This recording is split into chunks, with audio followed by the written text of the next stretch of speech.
Welcome to the teaching ministry of B.D. Howard. Remember, the truth shall set you free. Today we need to talk about secrets, hidden mystery that impacts our lives.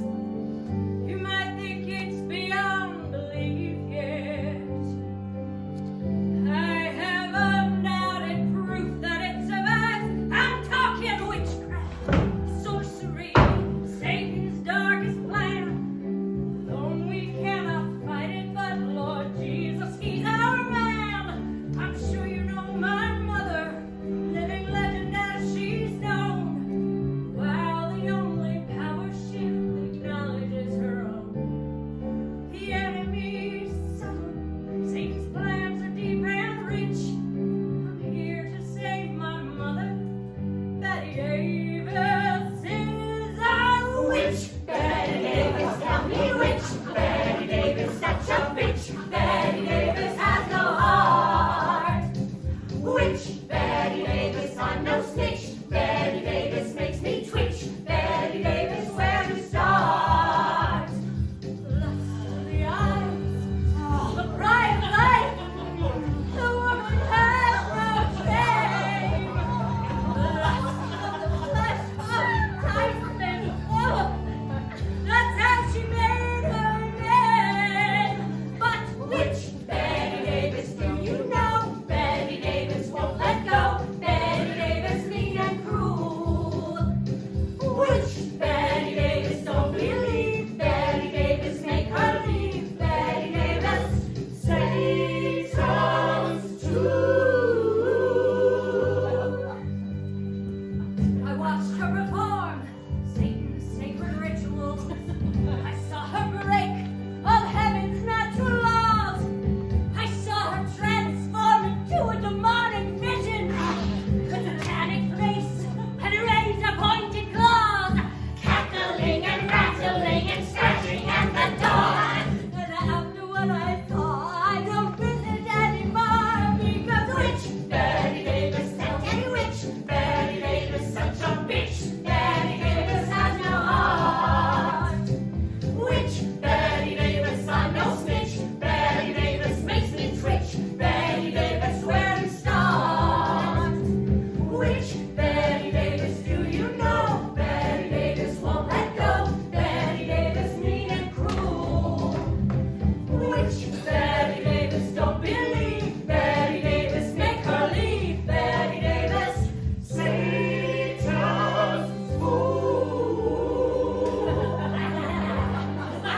Remember, manipulation is the tool of the devil.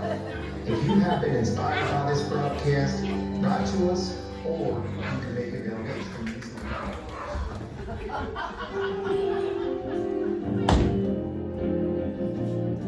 Entertainment tonight, Hollywood's hidden hexer revealed. Well, this family will not acknowledge such slander. I'm burning all my VHS tapes. Now an extra, Hollywood's witchy woman exposed. Was Betty Davis a witch? Yes, I'll comment. Oh, I was there back in 1974. A young, vulnerable minion looking to serve the West Coast Sabbath scene. I had dabbled in the occult at Barbara Eden's Malibu crew, and later experimented with an Wiccan group in Palo Santos. Nothing fit until the dark forces led me to her. It was on the set of the TV flick Madam Sin. Madam Sin! That I became her subservient and embraced the powers of the book and the knife. I had found the real deal. But even then, she refused to use her powers.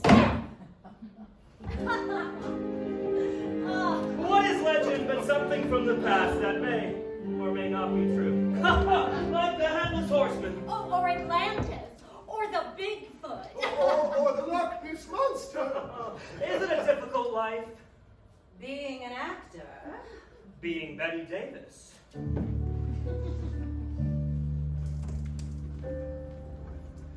legend, Bette Davis, what a trail she has blazed. For 40 years an icon, leaving Hollywood amazed.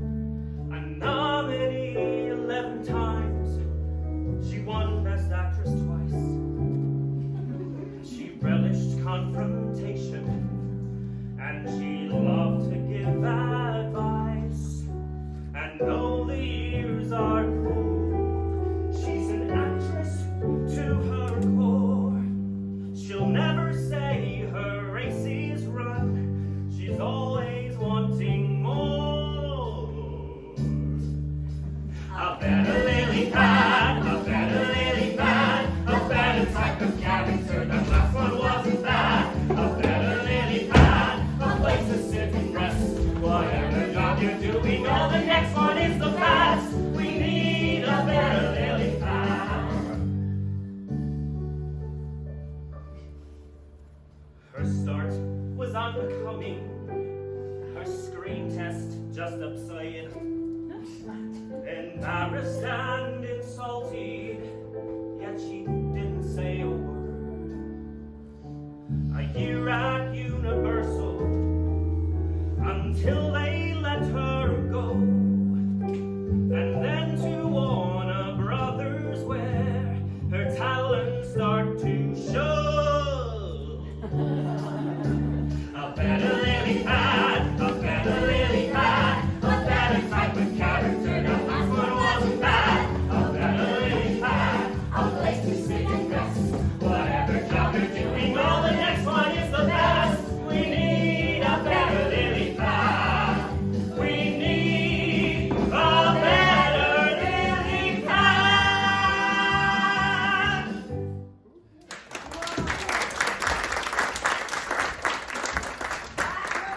Really knows how to lay it on, master. What's next? What's on the calendar? The calendar had become a source of anxiety between the two in recent months. 4 months of blank boxes stared back at them. True. There were luncheons to attend with old friends, birthdays to remember, and necessary visits to orthopedists and pulmonologists.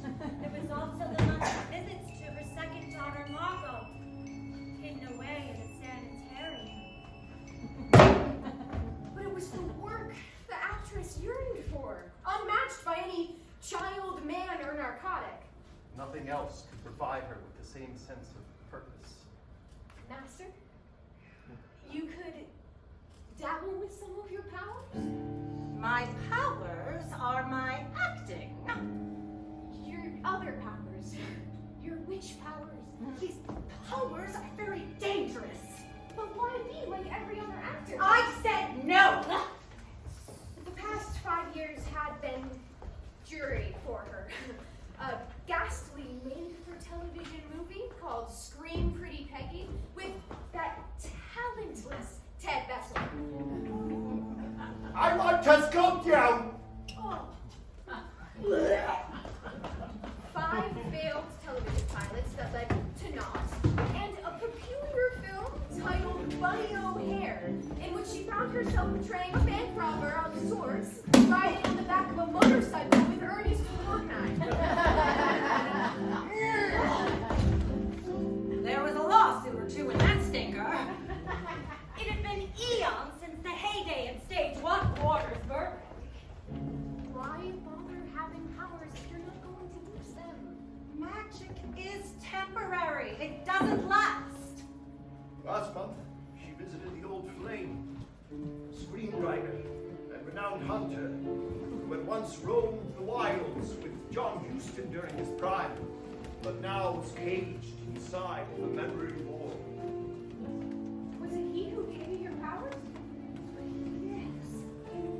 Oh, we had a tempestuous affair back on Catalina Island back in the year 1930. Oh, passion, Dawn. Real passion. Think of it as a gift, baby. I'm no witch. Garbo, Harlow, it can make you famous. I don't need your magic. You don't believe in me. I'm crazy about you.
playing a guest appearance on It Takes a Thief.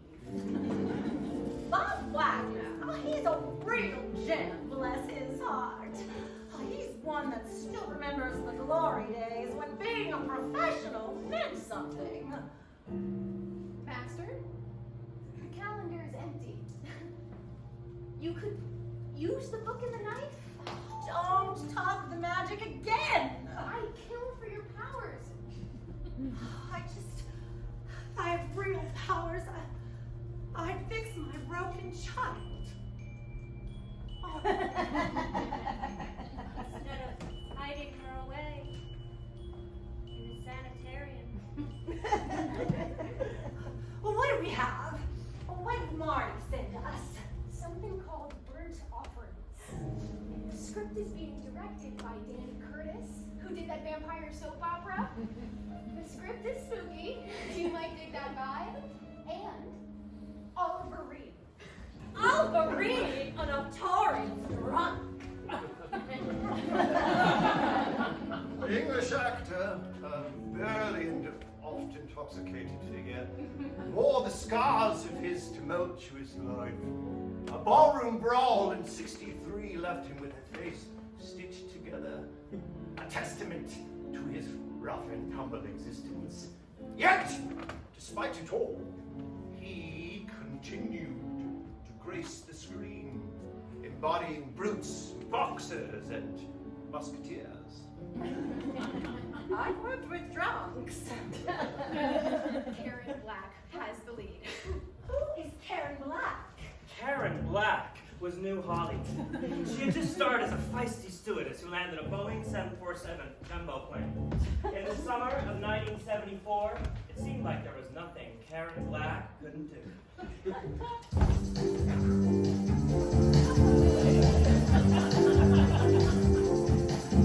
In the good old days, it was understood. If it wasn't by the studio, it wasn't any good. Everything controlled, all precisely planned. And the studio bosses had the upper hand. It's the 70s now, baby, can't you see? The word that we all worship, authenticity. The fragile status quo cannot be maintained. Now the stewardess is flying the plane. Flying the plane, flying the plane, flying the plane. She was a hippie chick, an easy ride.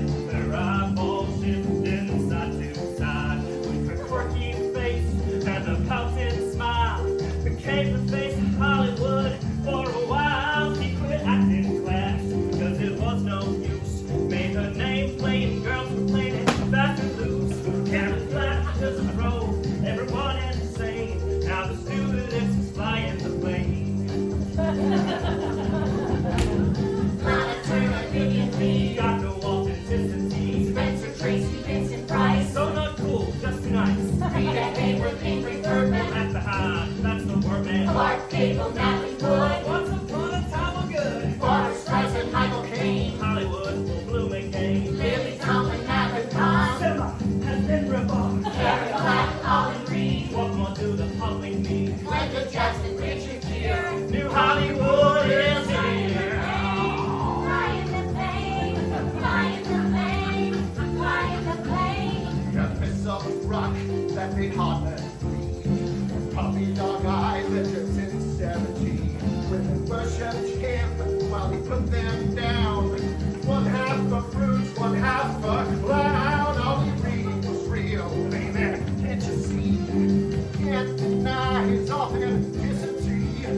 So at last his name is in the frame. Now the stewardess is flying the plane. Flying the plane, flying the plane, flying the plane, flying the plane. So Dirty Harry's in the long goodbye. There's American graffiti where the hills have eyes. Who's that knocking at my door? Alice doesn't live here anymore. Now the Treaty and the Bee are in Chinatown. Thunderbolt and light will let the shore down. The last detail we must explain is the stewardess is flying the plane.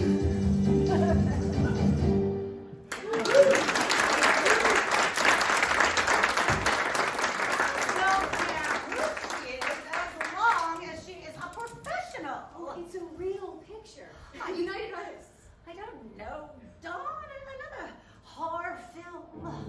The actress looked at the mahogany secretary, a gift from one of her husbands. The top drawer held bills to be paid, including from the Laughlin School, the safe, clean, therapeutic school that hid her daughter, Margot, whose damaged brain had never been 4 years old. The second drawer, too painful to open, held gifts from Margot, drawings she had scratched, macaroni necklaces, and attempts at correspondence with just one discernible word. Mama? The third drawer held the divine dagger, the precious book. The script in her hand was a real picture with United Artists, not television. And as Sir Fred Roddy would say, Work is work. even if he was thinking of Cornelius in the third Planet of the Apes movie. Work is work. Well, at least I wasn't playing a monkey. But had somebody asked me, would I? Betty Davis signed the contract for Burnt Offerings and began filming in April 1974. At the top, a stout woman in charge of hair and makeup handed the actress a grey wig. The actress relished this favorite stage of transformation. The wig, cheap and synthetic, held clues to Aunt Elizabeth's character, a disheveled, self-cut mess. It reminded the actress of Margot's early encounters with scissors when she hacked away her lovely dark tresses one unsupervised morning. I coined it channeling back then. I became Aunt Elizabeth. There I was in this haunted house with my boozy nephew and his clan, and well, there were no funds for a fancy wig. So I embraced the frugal, the practical, the shabby gray mess on my head. Well, fits the character's hard times, you see. Covered my own thinning locks, which is a real heartbreak for gals my age. Can't help but think of my dear mother. Funny thing, Aunt Elizabeth and me, turning our back on vanity's siren's call, but a little something less violent. My dear, do you wish to appear deceased?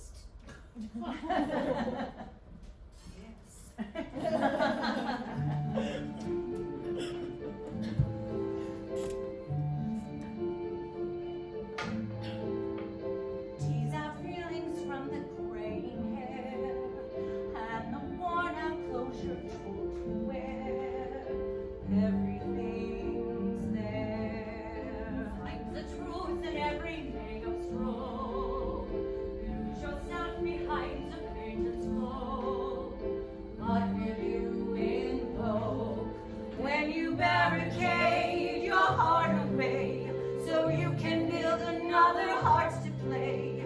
Every part you play when you bare your soul for all to see.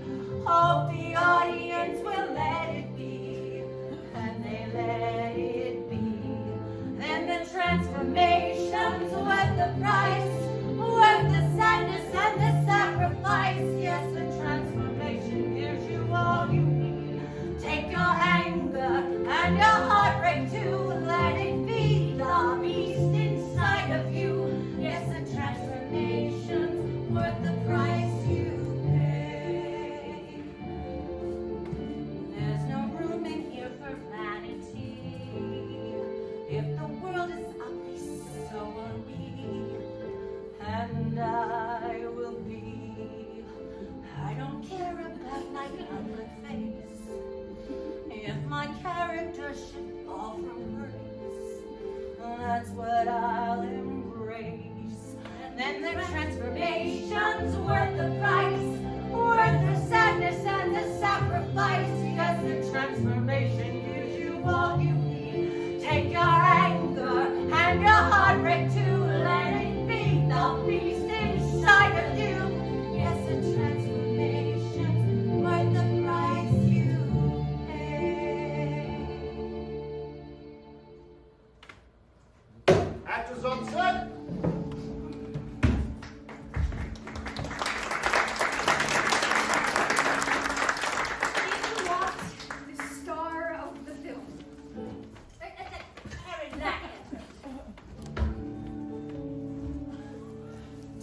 Bette, stop drooping around. Now go and play in the forest. Mrs. Allardyce is waiting for me in the attic. Mrs. Allardyce is waiting for me in the attic. Waiting in the attic. The attic. The attic. 25 days passed. Sensing an opportunity to assist, the older actress offered, Perhaps if I stand in your eye line, ensuring consistency. I don't take notes from my supporting actors. At last it was the older actress's moment to shout. She had requested a harder chair, symbolizing Aunt Elizabeth's discomfort within the home. With eyes closed, she patiently awaited the command to begin the scene, relishing every fleeting moment of the acting experience. Action! This house ain't just old, it's ancient, carrying secrets from days gone by. And with that age come stories, dark tales and rituals and things better left unsaid. Cut! The whistle blew for lunch. it all went by too fast. The actress was given no time for a second take. The man is a pig! The trailer door swung shut. These continued to be dark times for women in Hollywood. The sets were run by men, the films bankrolled by men, and the silence condoned by the women. Mr. Reed made the first move. I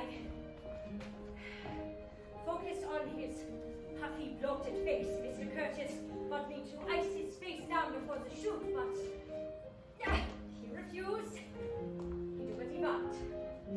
He then reached for my stomach. Don't, I said. It should have been enough. But then he proceeded to grab my breast.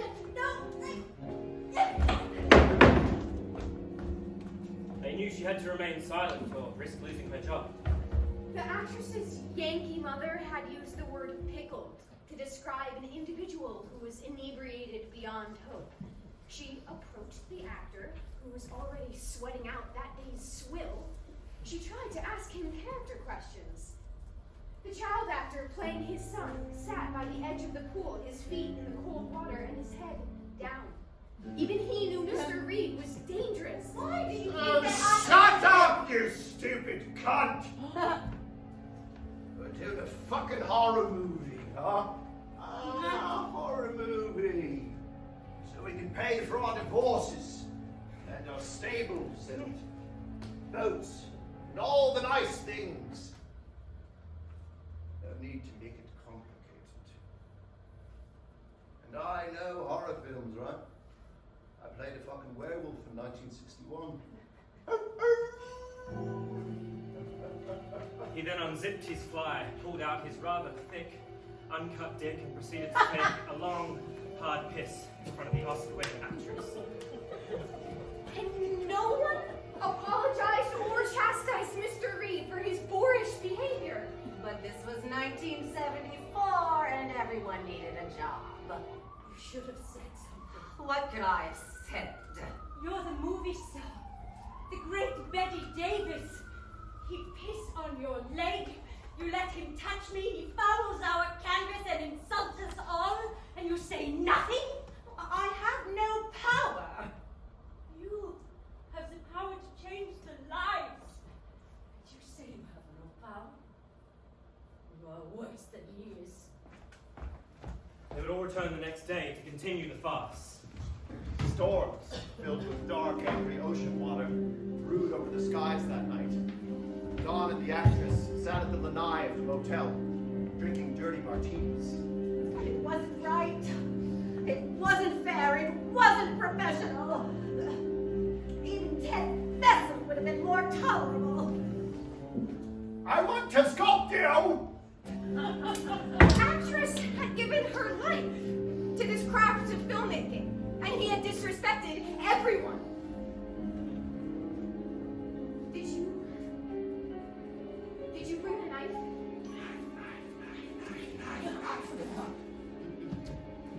It's time. Dawn eagerly ran to his overnight bag, taking out the sacred silver knife and the book of incantations, ecstatic to see his master finally returning to her power once again.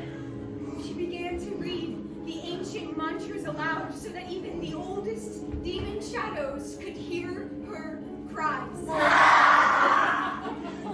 Yamaskia, Yamamuskia, Yaminisyama.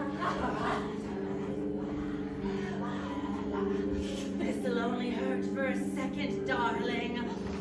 Mother! I can only stay for an hour, but I wanted to share with you the word of Jesus Christ! This isn't what it looks like, darling. The actress looked at her young minion. They understood the ceremony and what remained to be done.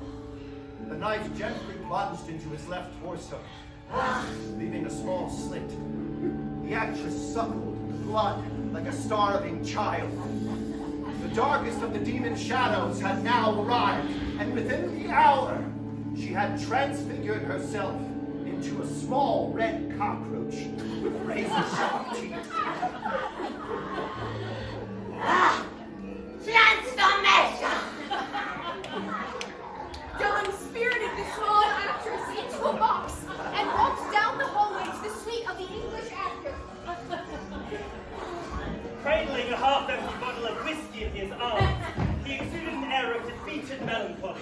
Indulgent tears welled up in his half-masked blue eyes, his thoughts far removed from his children and wives. Once hailed as the British Marlon Brando destined for greatness, he now was mired in the depths of mediocrity.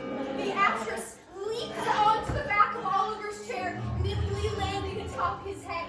From there, she traveled into the cavernous expanse of his ear.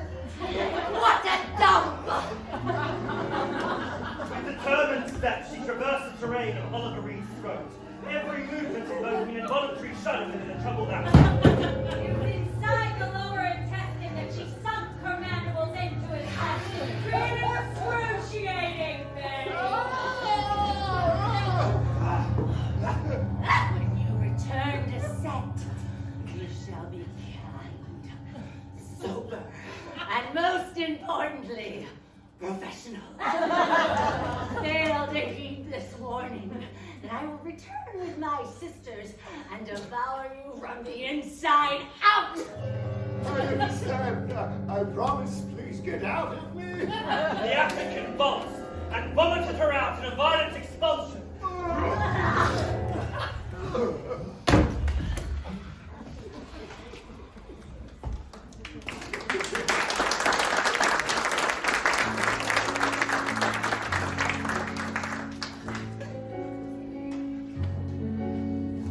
Can't you tell I'm acting royalty? An apple fallen from the beautiful tree.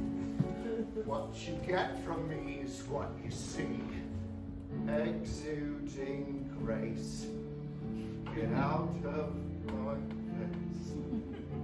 Taking method acting seriously. Play the drunkard like he's part of me. I'm what every actor wants to be. Might have been harder, but Granddad found it harder.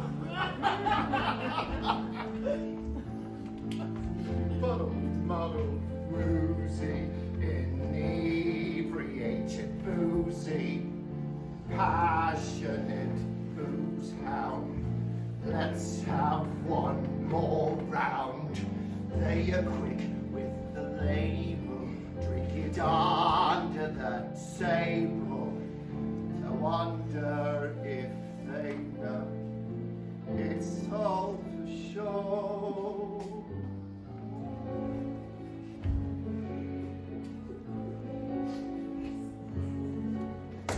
People buy the image that you sell. Every trashy tale the tabloids tell. Maybe in the end it's just as well. I just don't care. What's said out there? An actor's life is 7 kinds of hell. Feeling broken, but pretend you're swell. Though your life is just an the bills. I'll just drink till it kills me now.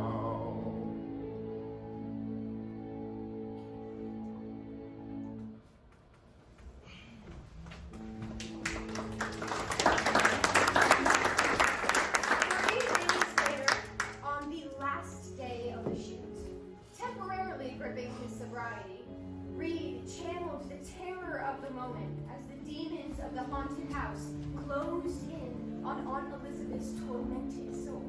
The actress, again wearing her gray wig, screamed and moaned, invoking the involuntary shudder was about to come. Action! And then the door swung open, revealing the figure of the chauffeur, tall and gaunt, with a tight, wide smile, the spectral representation of death itself. And cut! It was a glorious day of filming. A day to revel in the grandeur of being a true movie star. How do you feel? Powerful.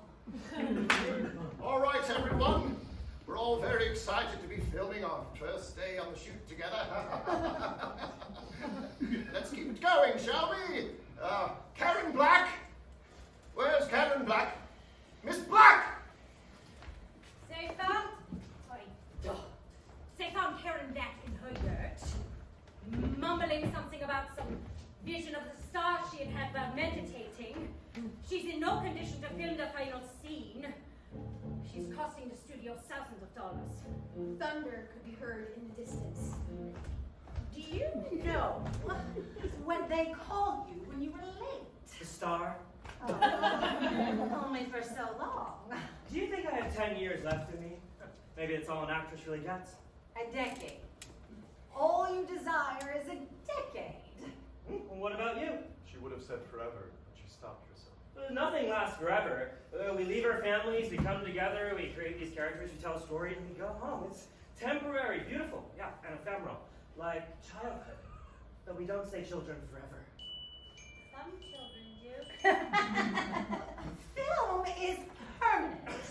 Who's gonna remember burnt offerings in 50 years? Who will remember Karen Black? But film lasts forever. That's why we must navigate it astutely, professionally. If we strive, toil, make sacrifices, then we can... We can what? Continue to work. Who promised you that? It's a pretty groovy gig, a very lucky job, don't get me wrong, but it's not everything. It is everything. There is power in being seen. You wouldn't be here otherwise. From the bottom of my being, I don't care about that.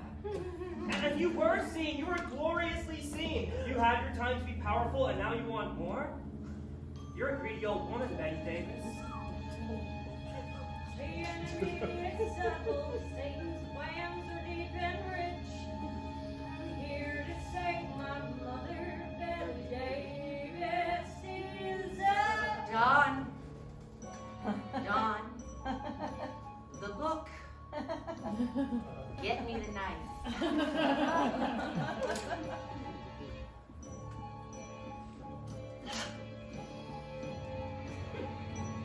I'm pregnant, lady. You can take it up with my agent. If I want an extra 30 minutes to rest, I'm going to take it, okay? That's what it takes to be a good mother. Hidden away. Margot was hidden away so you could be seen. I mean, if you're not a good mother, what is there really left for a woman? Even if I even have a gravestone, it's not going to say actress. Mine will say she did it the hard way. She had already purchased the mausoleum. Master, do something. No. But let's return to set. Miss Black has her final scene. The filming of Burnt Offerings ended in October 1974 under budget. None of the individuals involved would ever see each other again. If you're not gonna use your powers, why don't you just retire? Artists don't retire. It is not a job. What's gonna happen to you?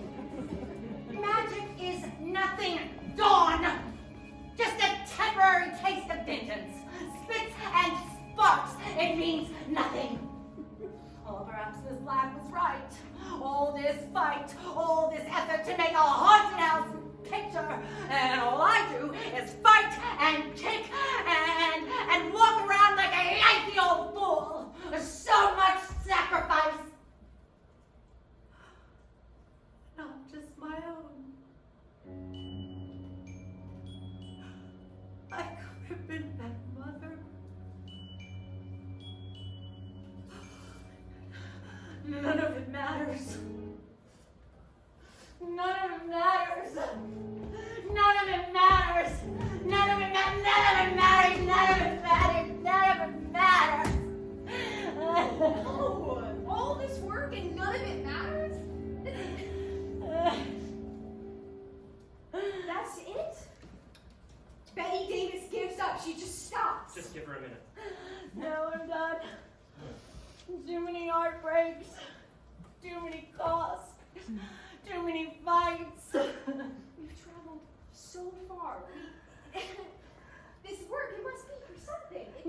No, it's for nothing. It's not for nothing. My parents sat and held hands on a cold bench in the resettlement camp, and they watched film after film of movies like Kid Galahad and The Dark Victory. They were survivors of Stutthof work camp. They saw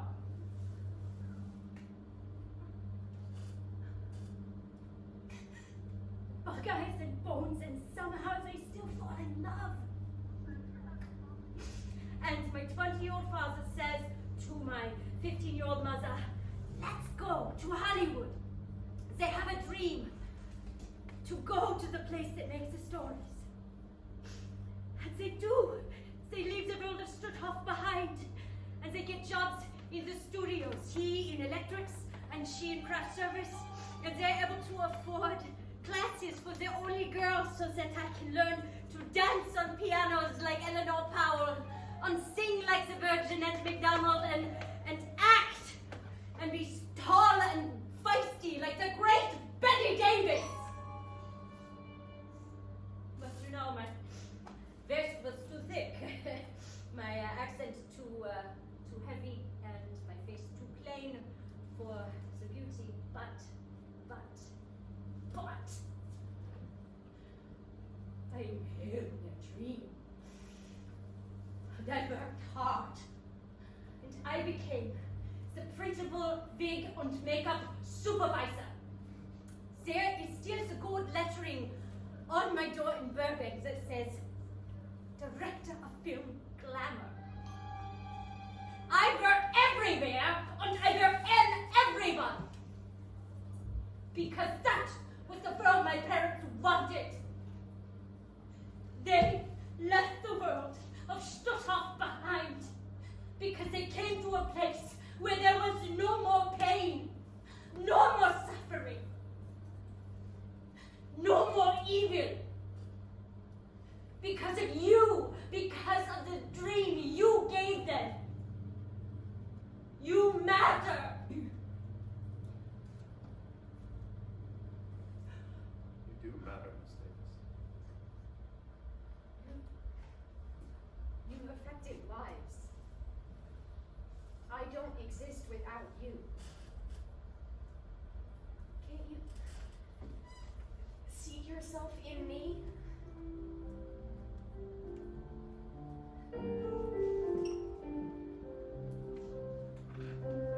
Nobody promised streets of gold. Artists don't live that way. Fortune is fickle, fate is cruel, and it changes from day to day. All you can see is what it cost. Sacrifice that you made. While you are counting days you've lost, think of the lives you've swayed. If you want to be a diamond, only time can make you strong, and life will cut and shape you. You have to hold on. You can always be a diamond. So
built strong to last forever and enamor every eye.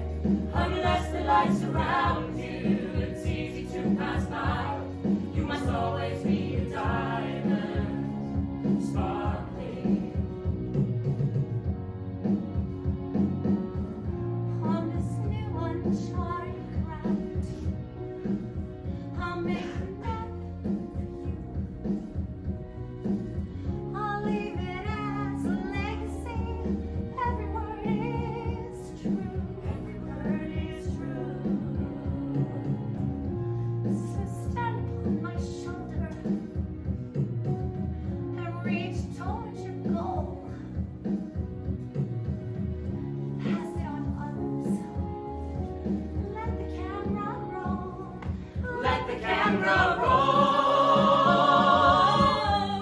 If you want to be a diamond, remember they don't shine. They reflect the light of others as you reflect mine. You can always be a diamond, sparkling.